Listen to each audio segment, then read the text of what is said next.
Depuis plus d'un siècle, la Mercedes-Benz de classe S a été l'expression ultime de ce que l'automobile peut être.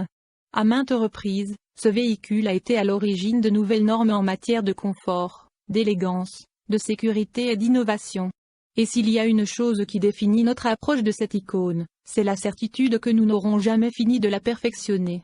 Avec la classe S 2021, nous avons redéfini le luxe, en réimaginant ce qui est possible pour l'avenir de la conduite. La nouvelle classe S est plus longue et plus large, et pourtant la toute nouvelle direction à l'essieu arrière la rend plus agile, avec un rayon de braquage plus serré pour la conduite urbaine. Ces dimensions supplémentaires apportent confort et espace à l'intérieur. Ici, une atmosphère de salon assure le bien-être du conducteur et des passagers d'une façon unique à la classe S. Activez les sièges massants, lancez un programme de bien-être en Energizing Confort, relevez les repose-jambes des sièges arrière. Imprégnez-vous du système de sonorisation 4D de Burmester, chaque trajet est conçu pour être inoubliable. Pour le conducteur, pas moins de 19 moteurs permettent de perfectionner la position de votre siège pour un confort maximal. Et ce n'est là qu'un exemple de l'innovation développée pour ce véhicule. Au sein de la classe S, de nombreuses autres technologies font de cette berline l'une des plus avancées que vous ayez jamais conduites. Le véhicule est équipé de jusqu'à 5 écrans, notamment la nouvelle console centrale percutante qui semble flotter à portée de main. L'éclairage ambiant actif de l'habitacle ne se contente pas de créer l'ambiance, il prend également en charge les fonctions d'assistance au conducteur ou signale les interactions avec le système de l'expérience utilisateur Mercedes-Benz, AMBU. Un tableau de bord numérique en 3D offre un rendu plus précis du monde qui entoure le véhicule. Les toutes dernières fonctionnalités de la conduite intelligente sont fournies de série.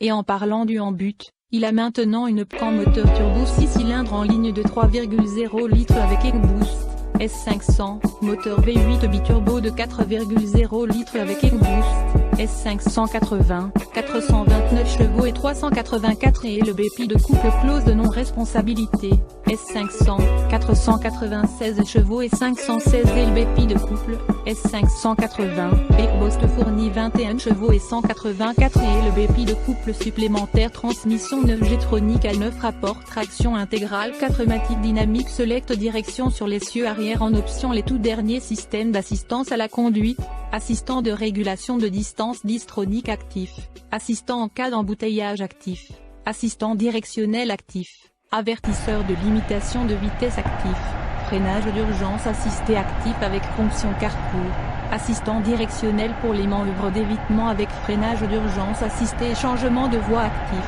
avertisseur d'angle mort actif avec avertissement de sortie, avertisseur de franchissement de ligne actif, adaptation de la vitesse en fonction du trajet, communication entre voitures, PreSap plus avec son PreSap et PreSap Impulse de caméra à 360 degrés avec nouvel assistant de visualisation 3D sac gonflable pour passagers arrière en option design. Une toute nouvelle